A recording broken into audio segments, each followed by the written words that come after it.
salut à tous, j'espère que vous allez bien. Je vous retrouve aujourd'hui pour une nouvelle vidéo sur la chaîne. Il s'agira d'un book haul, donc une vidéo un petit peu plus simple dans la façon dont je vais la présenter. Je vais d'ailleurs essayer au maximum de parler sans interruption pour avoir le moins de montage et de coupe à faire.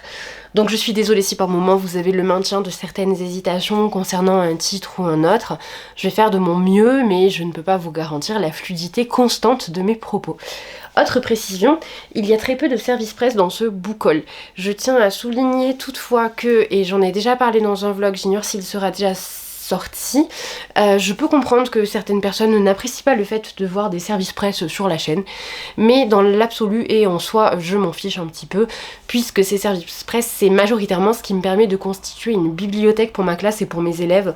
Donc recevoir des commentaires qui me disent que certains de mes book hauls contiennent énormément de service presse, je peux entendre qu'il y a une frustration vis-à-vis du fait que certains titres ne soient pas présentés ou que je n'ai pas effectué plus d'achats que ça certains mois, mais je suis là pour vous présenter la vérité également de ce que je reçois et je ne pense pas avoir de raison, de motif particulier de vous le cacher, puisque c'est en grande partie parce que vous êtes là et parce que j'ai votre confiance et votre soutien sur bien des points en ce qui concerne la consommation de littérature que je peux recevoir ce type d'ouvrage et ensuite les mettre à disposition dans la classe. Je pense particulièrement aux ouvrages graphiques, encore une fois, que je n'aurai pas le budget d'acheter et qui plus est de mettre à disposition en classe. Voilà, donc déjà je ferme cette petite parenthèse.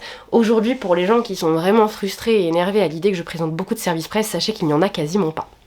Puisque c'est une chose qui m'a été demandée, je vais maintenir l'ordre de présentation des ouvrages, c'est-à-dire que je vais commencer par vous présenter les graphiques. Il se trouve qu'en l'occurrence les graphiques que j'ai reçus actuellement, certains sont des services presse, mais j'en ai acheté beaucoup. Donc vous allez voir que les services presse à l'échelle du book haul entier, il me semble que ce sont 3 livres. Premier c'est donc ce coffret de Sakamoto Days qui compte pour 5 livres. Donc Sakamoto Days c'est une saga, une série shonen qui va bientôt être adaptée. Je suis impatiente de voir l'animé. J'ai adoré les premiers tomes. J'adore découvrir la suite de cette saga, même si je suis un petit peu en retard. C'est une histoire qui met en scène donc un homme qui était tueur à gages et qui excellait dans son travail, mais qui va prendre sa retraite lorsqu'il se marie et ouvrir une petite supérette, et dans cette petite supérette il va être donc sollicité à de multiples reprises par des personnes donc travaillant dans le milieu de la pègre plus généralement.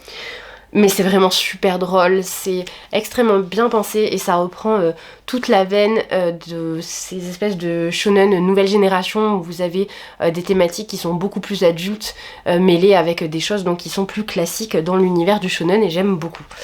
Le titre suivant que j'ai reçu, toujours de la part des éditions Glénat, c'est Tokyo Revengers Letter from Keisuke Baji. C'est un espèce de spin-off donc de Tokyo Revengers que j'aime beaucoup aussi. J'ai terminé le tome 2 il y a peu, donc je vais enchaîner rapidement avec ce tome 3. Tokyo Revengers c'est une saga que j'aime beaucoup. En revanche je peux comprendre le fait que, et d'ailleurs je suis moi-même d'accord avec ça, dans la saga principale il est compliqué de repérer absolument toutes les lignes temporelles qui peuvent être tracées, les enjeux parfois qui sont soulevés et de quelle façon l'incidence de... Donc pour ceux qui ne connaissent pas dans Tokyo Revengers, on a un personnage qui a le pouvoir de retourner dans le passé et en l'occurrence, sauver la jeune fille qu'il aime.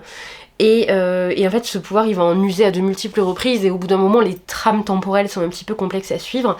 Malgré cela, je trouve que la force de Tokyo Revengers, ce sont les personnages tout simplement, donc j'adore cette série. Ensuite, c'est le dernier ouvrage que j'ai reçu en service presse. Il s'agit de La souris des moissons, qui est un ouvrage comme ceci, donc qui se découvre et qui est en relief. Il est vraiment très très mignon, donc c'est pour les tout petits. C'est publié chez les éditions Amatera, et donc mon premier livre, Tunnel en papier découpé pour observer la nature en catimini et découvrir une faune secrète. Voilà, donc c'est vraiment très très mignon. Ensuite je passe à mes achats en matière de graphique, et là aussi je vais aller très vite. Le premier c'est donc cette édition de Nana chez Momi Manga, qui est une chaîne donc de de manga tout simplement. Une jaquette est sortie de Nana, donc je l'ai acheté uniquement pour la jaquette. Alors vous pouvez trouver ça absurde, c'est pas grave, je n'avais rien acheté de Nana depuis des années et des années. Voilà, donc c'est la jaquette collector qui est sortie chez Moime Manga récemment. Elle est collector, elle ne sera pas disponible tout le temps et je la trouve très jolie. Pardon, je vous remonte, mais vous avez donc Nana Ozaki qui est assise au bord de la rivière avec le coucher de soleil et une tenue qu'on lui connaît bien lorsqu'on est des lecteurs assidus du manga. Ensuite, Jujutsu, donc le tome 17 et et le guide, en sachant que donc j'étais au tome 16 et je les achète seulement d'occasion les Jujutsu, donc hors coffret collector, donc j'ai le 25 par exemple, je vous l'ai jamais présenté en book haul mais c'est pas très grave. Je sais que certaines personnes ne sont pas du tout intéressées par cet aspect là, donc je vais pas épiloguer. Mais donc ici j'ai le tome 17 et là j'ai le guide officiel. Dans ce guide vous avez un petit peu tout, vous avez les fléaux, vous avez les pouvoirs, notamment de Gojo, vous avez l'explication des liens entre les protagonistes, etc. etc. Voilà, c'est un guide assez complet sur la totalité de l'univers de Jujutsu. J'adore Jujutsu, mais c'est une saga qui est loin d'être exempte de défauts et qui notamment parfois manque un petit peu de clarté concernant certaines thématiques, je dirais, pour l'aborder poliment. Même si, voilà, encore une fois, j'adore Jujutsu.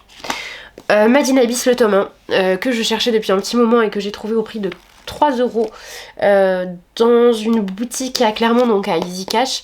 C'est un manga qui se présente comme ceci, qui a vraiment des illustrations très très mignonnes, mais il paraîtrait que c'est assez particulier. Donc je suis impatiente de voir quel est le ressort un petit peu hors norme qui fait que ce manga est classé dans les mangas les plus dérangeants qui existent. Ensuite, et là, bon, c'est vraiment de la collection pure, les tomes 41 et 42 de Berserk en édition collector. Donc, ah oui, pardon, j'ai oublié, mais à partir d'ici, je sais plus si je vous l'ai dit, mais tout ça là, bon, ce sont mes achats. Hein, donc, il y avait 3 services presse et le reste sont mes achats. Donc là aussi, c'est un achat. D'ailleurs, il est introuvable maintenant en librairie. Donc, vous avez un Extibris comme ceci qui est sublime. Qui reprend la couverture du tome 41. Le tome 41 en grand format, qui est magnifique aussi. Je ne voudrais pas vous spoiler, donc je vais essayer de prendre une planche un petit peu... alors attendez, je vais regarder, je vais faire de mon mieux, voilà. Voilà, bah vous avez la présentation des personnages, donc comme c'est le tome 41 en grand format, vous pouvez vraiment voir, voilà, vous avez Gut en grand format, bref. Il est vraiment magnifique. Donc je suis très très contente de l'avoir commandé. Je l'ai pris sur Vinted évidemment, il était encore emballé et je ne l'ai pas payé extrêmement cher. Et avec vous aviez donc la plaque métallique qui est souvent absente finalement de la version d'occasion puisque les personnes préfèrent la conserver. Et ensuite donc le 42, tome collector, qui est comme ceci. Donc vous avez une boîte, le tome 42 est là, donc il est en taille classique et ça je trouve que c'est un petit peu dommage. Mais bon, c'est la suite de Berserk, évidemment. Et ensuite vous avez un tarot, je vais pas l'ouvrir, mais j'essaierai peut-être de vous incruster quelques images. Ce tarot il est composé donc de je ne sais plus combien de cartes, mais c'est un tarot tout ce qu'il y a de plus classique et il est vraiment très joliment illustré, enfin il reprend vraiment les traits de Berserk, voilà, originaux. Terminé avec les graphiques, je vais donc passer au roman et là je vous préfère vous l'annoncer, tout va être absolument mélangé puisque à côté de moi j'ai une grosse pile, je vais piocher de façon un petit peu aléatoire. J'espère que vous m'excuserez pour le caractère décousu de ces vidéos là, mais encore une fois comme ce sont des titres que je n'ai pas lus, il est complexe d'aborder avec précision leur contenu et parfois même leurs auteurs avec lesquels je n'ai pas encore fait connaissance, littérairement parlant bien sûr. Alors je vais quand même essayer de classer un petit peu parce que c'est vrai qu'il y a des ouvrages que j'ai achetés dans un cadre bien précis, donc je vais séparer je reviens tout de suite, je vais séparer les classiques français, tout ce que j'ai pu trouver, que je voulais ou non d'ailleurs, sur lequel je suis tombée de façon un petit peu fortuite, et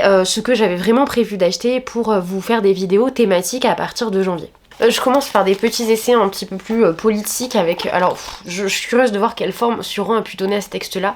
Il s'agit de La France, donc de Suran, qui a un carnet publié chez L'Herme, et je m'excuse pour ma voix, qui doit un petit peu tressauter, mais j'ai très mal à la gorge. Donc, qu'elle a été grande la France, de l'individualisme et du culte de la liberté pour lesquels autrefois elle avait versé son sang, elle n'a retenu dans sa forme crépusculaire que l'argent et le plaisir. Quand on ne croit à rien, les sens deviennent religion et laissent Soma finalité. Le phénomène de la décadence est inséparable de la gastronomie. Depuis que la France a renié sa vocation, la mendication s'est élevée au rang de rituel. Les aliments remplacent les idées. Les Français, depuis plus d'un siècle, savent qu'ils mangent. Du dernier paysan à l'intellectuel le plus raffiné, l'heure du repas est la liturgie quotidienne du vide spirituel. Le ventre a été le tombeau de l'Empire romain. Il sera inéluctablement celui de l'intelligence française. Voilà. Voilà, le Plume de Sioran, c'est toujours assez incroyable et c'est un auteur que j'aime beaucoup fréquenter, donc je serais très heureuse de le relire dans un essai de ce type-là. Et ensuite, j'ai trouvé ce petit livre qui s'intitule donc Contre l'État islamique, contre la guerre de Mathieu Pérez. Donc, on va s'interroger sur l'idéologie que présupposent les Occidentaux concernant le Moyen-Orient. Bref, on va parler des conflits aussi qui ont lieu là-bas, de quelle façon les choses s'articulent véritablement et ce que les Occidentaux peuvent peut-être cristalliser sur cette région du monde, région qui est instable, qui est très largement critiquée et suivie aussi médiatiquement parlant, d'autant plus ces derniers temps avec tout ce qu'on a pu voir se dérouler. Donc je pense à la Palestine, je pense à Israël, je pense à l'Iran aussi, à ce qui a pu se passer mais en Iran pour les femmes, pour l'éducation des femmes, pour la violence faite aux femmes, même pour la liberté de culte, la liberté d'expression. Je pense également au Liban qui depuis des années subit une forme d'oppression aussi qui est largement tue par les médias européens et plus largement occidentaux. Je pense également à la Syrie qui aujourd'hui encore est dans une situation extrêmement précaire. Bref, tous ces pays dont on entend finalement assez peu parler dans les médias traditionnels et qui nous paraissent comme très lointains, que ce soit d'un point de vue géographique ou idéologique. Et j'imagine que cet essai essaye et tente peut-être de comprendre dans quelle mesure peut-être l'Occident se tient comme juge bien plus que comme qu'en adoptant n'importe quelle posture. Je pense que ça peut être très intéressant. Et alors là il va y avoir des choses un petit peu mélangées, hein. Donc ce que je vais faire c'est que je vais garder un ouvrage pour faire jonction entre deux thèmes. Premier thème, je souhaite cette année vous faire donc pour l'année 2025, même si le premier vlog sortira peut-être fin 2024, mais ça m'étonnerait, vous présenter différents ouvrages, des ouvrages de prix Nobel de littérature tout simplement. Le premier c'est celui-ci, donc J.M. Coetzee qui obtient le prix Nobel de littérature en 2003. C'est un auteur donc de l'Afrique du Sud. Ici on va avoir 7 nouvelles, 7 portraits de femmes au crépuscule de leur vie qui se retournent un petit peu sur ce qu'elles ont pu vivre, traverser, connaître et qui s'interrogent sur le sens de leur existence, ou sur le sens de l'existence plus largement. Donc ce sont des thématiques que j'aime beaucoup, je suis très curieuse de le découvrir. Il est extrêmement bref donc il sera parfait pour cette thématique là et je tiens à dire que je me l'étais procuré avant même d'envisager de faire ces vidéos, ce que je trouve assez drôle. Même chose pour cet ouvrage, donc L'Anneau du pêcheur, prix Nobel de littérature donc de Selma Lagerlöf, qui est une autrice suédoise qui a reçu le prix Nobel de littérature en 1909. Ce titre-là, c'est donc L'Anneau du pêcheur. C'est tout un monde féerique, tantôt réel, tantôt chimérique, qui revit dans ce recueil de contes, l'un des plus beaux de Selma Lagerlöf. Inspiré des légendes de son Värmland natal et des récits de son enfance, il mêle la poésie à l'émotion du quotidien.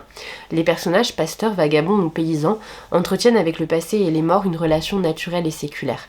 Ainsi, Mamselle Fredika, qui reçoit d'un chevalier, celui qu'elle a attendu toute sa vie, le baiser de la mort. Un des plus poignants est celui de cette jeune fille perdue qui, au bout de longues années, revient un soir de Noël à la ferme de son père et n'ose raconter sa terrible histoire qu'au chat venu se blottir sur ses genoux. L'univers si particulier de ces petites communautés suédoises acquiert, grâce au talent de conteuse et d'humaniste de Selma Lagerlöf, une signification universelle. Je trouve que ça a l'air passionnant, donc je suis très contente d'être tombée sur ce titre-là et je vais le rajouter donc dans ma petite pile à lire de ces titres que je vous ai présentés, qui sont donc les ouvrages de prix Nobel que je souhaite lire. Pour faire petite jonction avec la littérature portugaise que je vais découvrir cette année lors de mon voyage à Lisbonne, José Saramago, donc peut-être José Saramago, je ne sais pas comment ça se prononce, donc L'Aveuglement, qui est prix Nobel de littérature en 98 cette fois. Un homme devient soudainement aveugle, c'est le début d'une épidémie qui se propage à une vitesse fulgurante à travers tout le pays. Mis en quarantaine, privés de tout repère, les hordes d'aveugles tentent de survivre à n'importe quel prix. Seule une femme n'a pas été frappée par la blancheur lumineuse. Saura-t-elle les guider hors de ces ténèbres désertées par l'humanité? Donc apparemment c'est un livre dans lequel c'est l'espoir qui triomphe, donc à voir de quelle façon il est présenté et de quelle façon il agence les choses, mais je suis curieuse de le découvrir. Un auteur portugais que je connais déjà et que j'affectionne tout particulièrement, Fernando Pessoa, avec un singulier regard. Si j'ai bien compris, un singulier regard va venir un petit peu compléter ce que Pessoa présentait déjà dans le livre de l'intranquillité, qui est un ouvrage magistral que je ne peux que vous enjoindre à lire. Fernando Pessoa a beaucoup écrit sur lui-même. Les textes intimes et correspondances rassemblés ici sont différents. Dépourvus du paravent de la fiction littéraire, ils révèlent des aspects méconnus de l'auteur.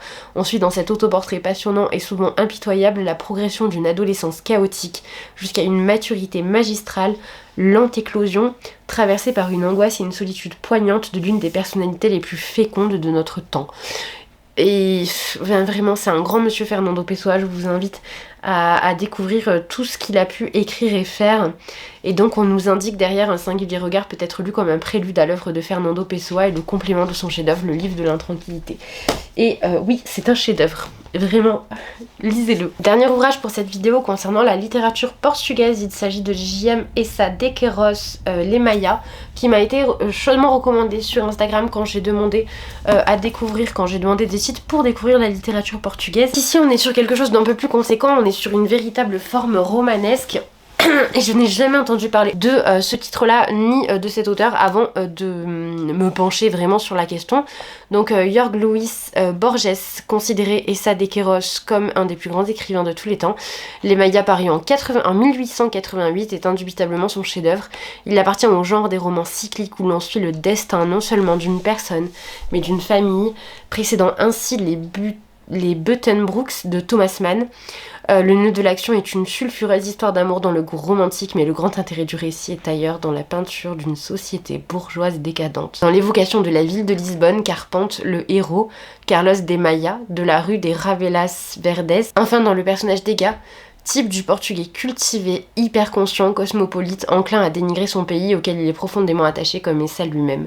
À la fois histoire d'une passion fatale, peinture de mœurs objectives et virulente satire, ce livre dont le rythme rappelle les romans anglais par son style à la fois lumineux et attendri et ironique a immortalisé Lisbonne dans la littérature. Je pense que ce sera la lecture parfaite durant mon séjour à Lisbonne. J'ai oublié de vous le préciser, mais 100% des livres que je vous présente aujourd'hui sont d'occasion. Donc c'est plutôt pas mal. Alors non, un livre est neuf, je vous indiquerai lequel en temps voulu, mais un seul est neuf. Donc toujours dans le cadre de lecture en voyage, le Sanatorium au croque-mort de Bruno Schulz, qui est un ouvrage donc polonais. Là pour le coup c'est un petit peu plus contemporain si j'ai bien compris, et je ne connais pas du tout ni l'auteur ni l'histoire, donc je vais rester un petit peu en suspens concernant ce titre. J'ai simplement entendu dire que Bruno Schulz proposait une analyse de sa société qui était très intéressante et que la thématique de la beauté était très présente au sein de ses récits, mais comme je n'en sais pas beaucoup plus, je ne vais pas épiloguer plus en détail, ça ne sert à rien, et je reviendrai vers vous lorsque ce sera lu. À partir de maintenant, allez, j'ai encore 3 ouvrages thématiques et ensuite tout le reste, je vous le présenterai de façon un petit peu à la... J'avais plus de batterie, je vous disais donc que il me reste une dernière thématique et ensuite je vous présenterai les ouvrages qui restent de façon un petit peu plus déstructurée. Voilà. Donc le seul ouvrage neuf de cette vidéo, hors du nana que je vous ai présenté aussi tout à l'heure, c'est donc 10 000 litres d'horreur pure de Thomas Gunzig, publié au Diable Vauvert. Je me suis procuré dans une librairie fantasy fantastique dans laquelle je vais souvent à Clermont. Ça a été une grosse déception cette lecture, donc je vais pas beaucoup plus vous en parler. Ne vous attachez pas à la 4ème de couverture qui mentionne un slasher. Nous ne sommes pas dans un slasher, et je trouve que malheureusement, je pensais qu'on allait vraiment embrasser au vu des illustrations que je vais vous montrer d'ailleurs, parce que je l'ai posé directement. Je m'attendais à ce qu'on soit dans de l'horreur très années 80, donc avec un côté un peu burlesque, etc. etc. Malheureusement, ce n'était pas le cas, et ça a été une quand même une grosse déception ce titre. L'ouvrage suivant, donc là on est dans la thématique plus je dirais horrifique, dérangeante, c'est Après toi les ténèbres de Gus Moreno que j'ai également lu, je vous le présenterai dans un avis lecture très prochainement. C'est un ouvrage qui est difficilement définissable, on flirte avec les limites de la raison dans ce titre et il est assez complexe d'aborder de façon très succincte en résumant ce qui se passe véritablement. Tout ce que je peux vous dire c'est que on va mêler ici deux choses, une espèce d'aventure un petit peu surnaturelle avec la perte donc de l'être aimé puisque notre personnage principal qui s'appelle donc Thiago va perdre sa femme d'une façon extrêmement brutale et inattendue. Ce n'est pas des suites d'une très longue maladie et Thiago c'est un homme qui est dans la force de l'âge et qui va donc grandement souffrir de la perte de son épouse et qui va s'adresser à elle tout le long de ce roman tout en explicitant un petit peu les éléments étranges et surnaturels qui ont pu apparaître dans leur vie au fil du temps et qu'il a accepté en fermant plus ou moins les yeux. Voilà. C'était vraiment pas mal. Ensuite, Régis de James Osmond, et je pense que cet ouvrage est un ouvrage auto-édité. Je vous lis le résumé parce que je pense qu'il se suffit à lui-même. Régis aime la littérature et l'automne, les décibels et l'errance. Il n'a pas choisi le mal qui le ronge. Vivant la plupart du temps en lui-même, il y perçoit une réalité déformée et angoissante où tout fait sens. Dans sa psychose, il s'accroche à de fragiles repères.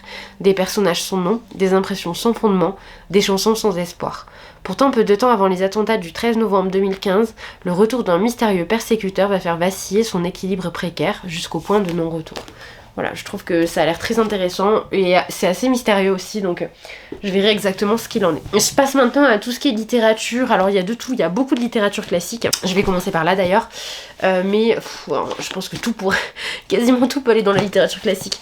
Je vais essayer de séparer contemporain et classique, mais il y a quand même beaucoup de classiques. Je commence donc par, comme je vous le disais encore une fois, tout est d'occasion, ce qui explique le fait que vous retrouvez deux Zola ici. Donc on a La Terre et La Bête Humaine que je n'avais pas et qui me permettent donc de compléter petit à petit les Rougon-Macquart puisque je commence à avoir quasiment tous les tomes, il doit me manquer un ou deux, faudra que je regarde d'ailleurs plus précisément afin de ne pas acheter de doublons.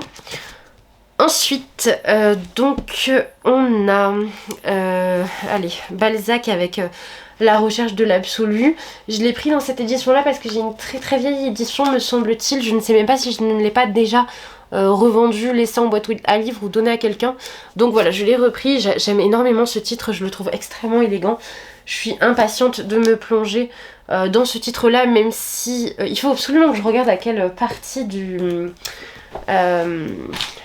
la comédie humaine il va appartenir. Est-ce qu'il est dans les romans philosophiques? Je pense qu'il est dans les romans philosophiques, mais je n'en suis pas certaine, il faut que je me renseigne. Alors, ensuite, qu'est-ce qu'on va pouvoir aborder? Allez, le plus gros, enfin un des plus gros, Belle du Seigneur d'Albert Cohen, que je n'ai jamais lu. C'est le livre préféré de bon nombre de personnes. Je suis absolument terrifiée par ces 1100 pages. Mais à côté de ça, je suis aussi très curieuse puisque c'est un roman dont j'ai entendu de multiples retours, certains positifs, certains moins. Au dos, on n'a pas véritablement de résumé. En revanche, j'ai une citation du texte, donc solennel parmi les couples sans amour, ils dansaient, deux seuls préoccupés. Goûter l'un à l'autre, soigneux, profond, perdu, béate d'être tenu et guidé à l'ignorer le monde, écouter le bonheur dans ses veines, parfois s'admirant dans les hautes glaces des murs élégantes, émouvantes, exceptionnelles, femme aimée, parfois reculant la tête pour mieux le voir qui lui murmurait des merveilles, point toujours comprises, car elle le regardait trop, mais toujours de toute son âme approuvée, qui lui murmurait qu'ils étaient amoureux, et elle avait alors un impalpable rire tremblé. Voilà, oui, c'était cela, amoureux, et il lui murmurait qu'il se mourait de baiser et bénir les longs cils recourbés, mais non, pas ici. Plus tard, lorsqu'il serait seul, et alors elle murmurait qu'ils avaient toute la vie, et soudain elle avait peur de lui avoir déplu, trop sûre d'elle, mais non, au bonheur, il lui souriait, et contre lui la gardait, et murmurait que tous les soirs, oui, tous les soirs, ils se verraient. Voilà. Donc c'est une histoire d'amour, je n'en sais pas beaucoup plus, donc on va en rester là. En revanche, sur ce titre-là, si vous l'avez lu, n'hésitez pas à me dire en commentaire si vous faites partie de ceux qui l'ont véritablement adoré ou de ceux qui sont restés complètement stoïques, voire même qui sont réfractaires à cet ouvrage-là. Je suis très curieuse de voir votre avis, donc vraiment n'hésitez pas. Ensuite ici on a Dans le ciel de Mirbeau qui est une espèce d'hommage à Van Gogh. Mirbeau va découvrir Van Gogh il me semble assez tardivement et développer une espèce de passion, d'obsession pour son personnage et pour son art.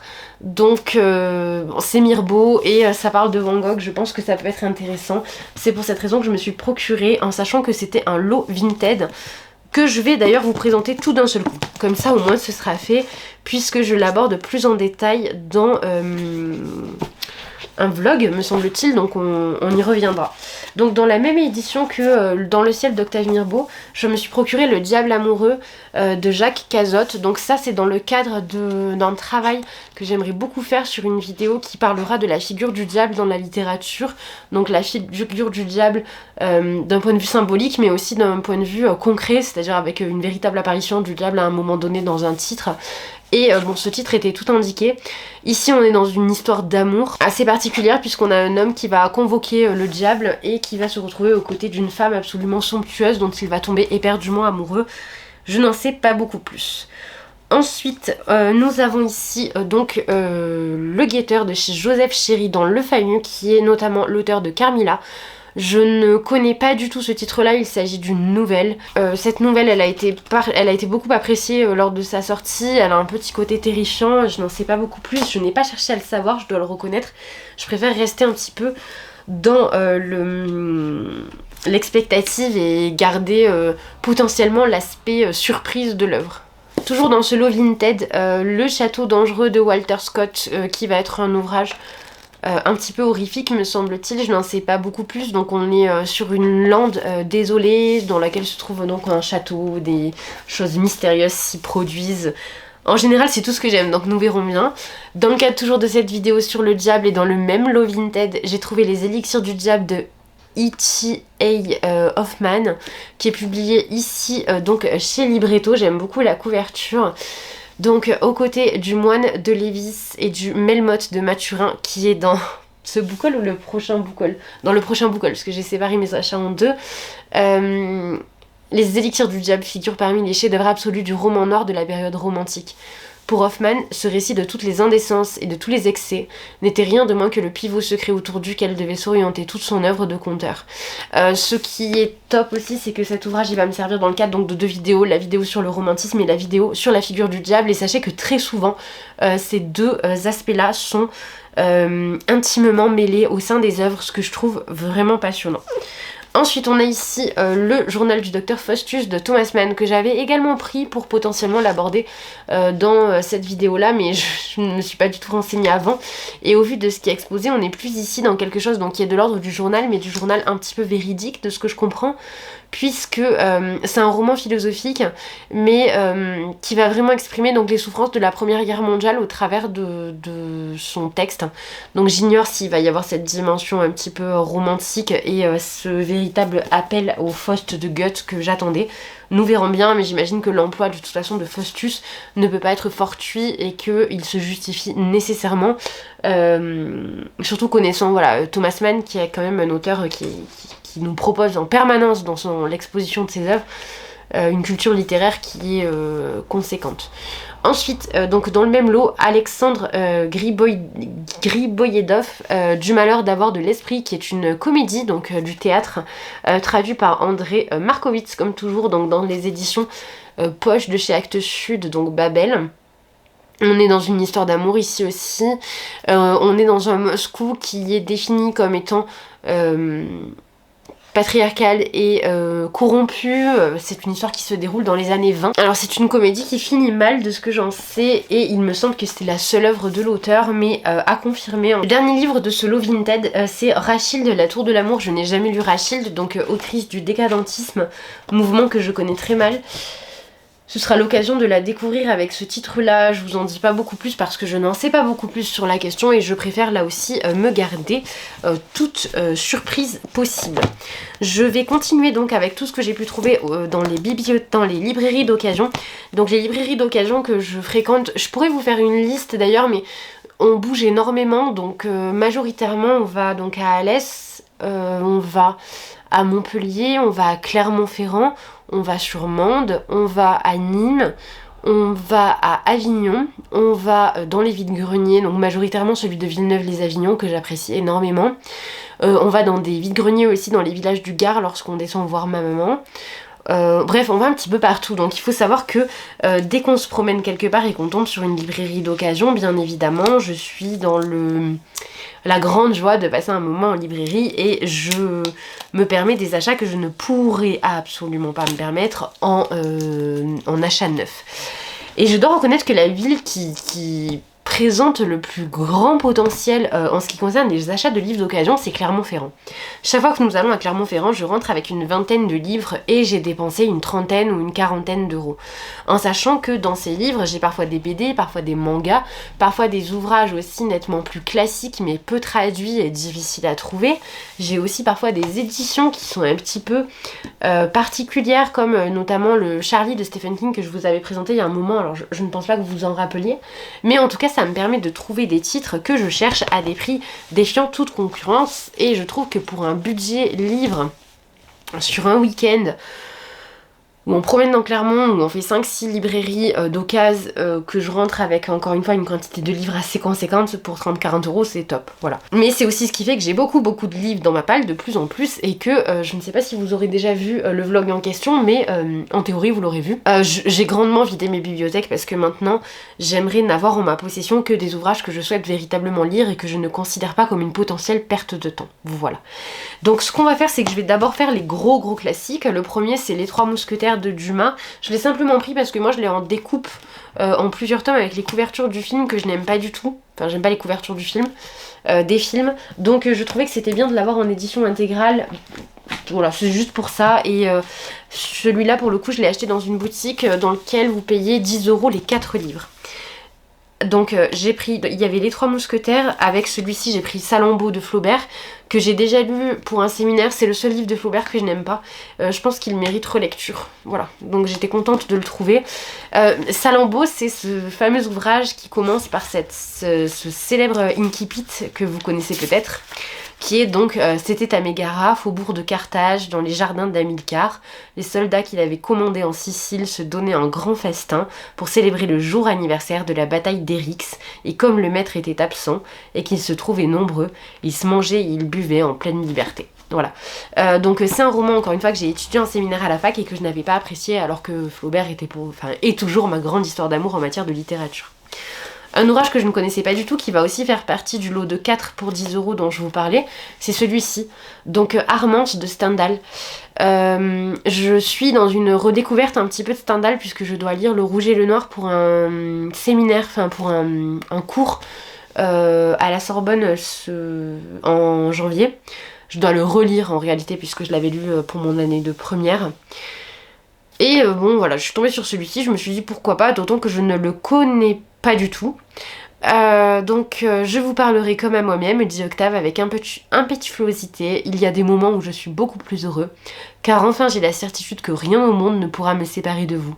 Mais, ajouta-t-il, et il tomba dans un de ces moments de silence sombre qui faisaient le désespoir d'Armance. Mais quoi, cher ami, lui dit-elle, dites-moi tout. Ce mais affreux va me rendre 100 fois plus malheureuse que tout ce que vous pourriez ajouter. Eh bien, dit Octave, vous saurez tout. Ai-je besoin de vous jurer que je vous aime uniquement au monde, comme jamais je n'ai aimé, comme jamais je n'aimerai? Mais j'ai un secret affreux, que jamais je n'ai confié à personne. Ce secret va vous expliquer mes fatales bizarreries. Bon, ça m'a intriguée. Et donc le quatrième qui rentre dans ce lot, que j'avais pris, donc j'ai pris 2 lots, hein. Mais je crois que j'ai séparé les choses puisque je tourne 2 boucoles. J'ai beaucoup trop, je sais pas si vous les voyez, je crois que vous les voyez, mais ici encore une pile conséquente.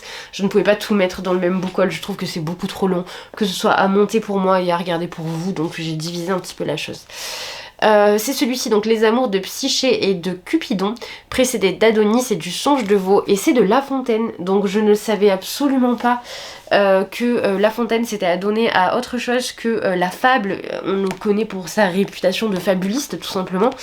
Donc je ne m'étais jamais renseignée plus en profondeur sur le reste de son œuvre, parce que ses fables sont déjà d'une densité et d'une complexité qui est assez écrasante. Mais ici on va donc avoir des réécritures, j'imagine, des mythes grecs, ce qui sera, je pense, très intéressant.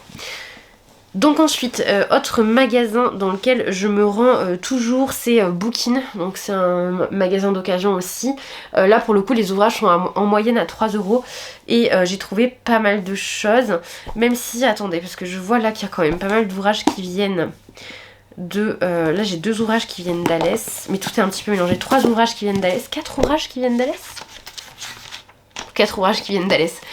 Donc le premier c'est Bilbo le Hobbit que je veux relire dans une édition plus facile à transporter parce que je l'ai en grand, parce que je me pose la question de le faire étudier dans le cadre de la littérature fantastique, qu'est-ce que je raconte, du récit d'aventure avec les 5e. Je pense que ça peut être top. J'ai besoin de voir s'il existe des versions abrégées qui sont assez correctes, mais moi je voulais le relire en intégrale parce que ma première lecture m'avait énormément plu. Toujours dans cette même boutique, j'ai trouvé un ouvrage que j'ai déjà lu, mais c'est un auteur que j'affectionne tout particulièrement dans la littérature japonaise, c'est Murakami Ryo avec La guerre commence au-delà de la mer. Il me semble que celui-ci fait partie d'un diptyque avec bleu presque transparent, qui est un ouvrage qui parlait de la consommation de drogue chez les jeunes japonais dans les années 90-2000. J'avais beaucoup aimé, donc je suis contente de l'avoir et de pouvoir le relire. Cette fameuse collection du passager clandestin dont je vous parle dans chaque book haul, ce sont des ouvrages que je trouve à Alès, donc dans une librairie associative. Et vous voyez, ce titre-là, par exemple, il m'a coûté 2 €. Donc en 1979, Jean-Pierre Andrevon imagine un coin de France le jour d'après. Donc c'est un récit post-apocalyptique. Toujours dans cette librairie, j'ai trouvé Laissez-moi de Marcel Sauvageau, que je ne connais absolument pas, qui est une autrice du tout début, du début 20e, qui meurt à 34 ans, donc très jeune, emportée par la tuberculose. Ici on va suivre donc une jeune femme soignée dans un sanatorium dont elle ne reviendra peut-être pas. Elle illumine ses journées en pensant à son amant jusqu'au matin où elle reçoit une lettre de rupture. Je me marie, notre amitié demeure. Son monde vacille, tiédeur et compromis ne seront pas de mise pour dire dans un cri pur et sans concession ce qu'est pour elle l'amour absolu. Encensé de toutes parts depuis sa première parution en 1933, sous le titre de Commentaires, ce texte a marqué son temps et frappe par sa modernité, son implacable lucidité et sa bouleversante analyse de la perte des illusions. Je trouvais que ça avait l'air passionnant, c'est pour cette raison que je me le suis procuré. Titre que j'ai également trouvé donc à Alès pour 2 €, Incendie de Wajdi Mouawad, que je connais donc pour Anima. J'ai entendu beaucoup de bien de Incendie, mais je ne veux pas en savoir plus puisque je me garde la surprise. J'aimerais beaucoup voir une adaptation théâtrale de ce texte-là, puisqu'il me semble, c'est pas il me semble, c'est du théâtre. Voilà, je verrai en tout cas en temps voulu, mais je pense en faire la lecture prochainement. Ensuite, donc pour 1 € dans toujours cette bouquinerie à Alès, Les songes et les sorts de Marguerite Yourcenar, qui est un tout petit livre dont je ne connais pas du tout l'histoire, mais ce n'est pas grave. Il me semble que c'est un petit recueil de nouvelles, voire un petit recueil de pensées, à voir de quelle façon les choses vont être présentées, mais de façon générale, le génie de l'écriture de Marguerite Yourcenar me transporte à tous les coups. Les essais de Montaigne, la première partie. Je regarde juste si j'ai une indication de où je me le suis procuré. J'ai pas d'indication. Je l'ai payé 2 €. Je pense que c'est à Easy Cash au vu des étiquettes. Donc toujours à Clermont. C'est une édition absolument classique de chez Folio. Les gens plus sages peuvent se forger un repos tout spirituel ayant l'âme forte et vigoureuse. Moi qui l'ai commune, il faut que j'aide à me soutenir par les commodités corporelles. Et l'âge m'ayant tantôt dérobé celle qui était plus à ma fantaisie, j'instruis et aiguise mon appétit à celle qui reste plus sortable à cette autre saison. Il faut retenir à tous nos dents et nos griffes l'usage des plaisirs de la vie, que nos ans nous arrachent des poings les uns après les autres. Voilà.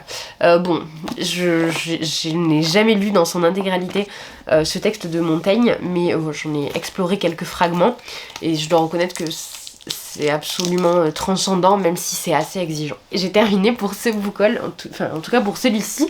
Je vais aller de ce pas tourner le second. J'espère que la vidéo vous a plu en tout cas, que vous avez lu certains de ces livres et que vous saurez me donner envie de les sortir rapidement de ma pile à lire. Quoi qu'il en soit, je vous remercie d'être resté jusque là et je vous souhaite une très bonne journée.